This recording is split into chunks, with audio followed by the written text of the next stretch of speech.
Ken Cheng, an American hero.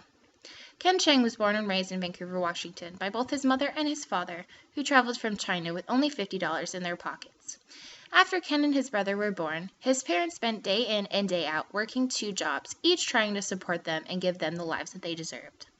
As Ken grew older and closer to adulthood, he began to think about what he was going to do after he graduated high school. He knew that he had 2 callings in life: joining the armed forces, like he had always dreamed, and becoming a physical therapist, which he had a passion for since he was a young boy.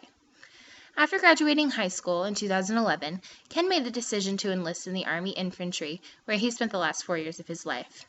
He was deployed a year later in 2012 to Afghanistan, where he spent the next 9 months. He told me, and I quote, "It was like a really hot hiking trip," end quote. During his service, he had the opportunity to travel around the United States and even live in 3 different states, including Georgia, Tennessee, and Kentucky. Since the Army, Ken finds traveling intriguing and plans to eventually travel to Japan, Hawaii, and all over Europe. As of last year, Ken had finished his time in the services and armed forces and enrolled in Washington State University, Vancouver, to study his second passion, physical therapy.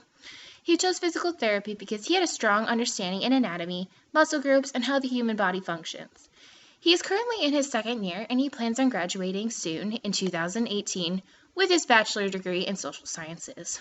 Ken now spends most of his time studying, hanging out with friends, watching Game of Thrones, and playing Pokemon. He continues helping people in his own way, whether it's by joining the Army or by becoming a physical therapist.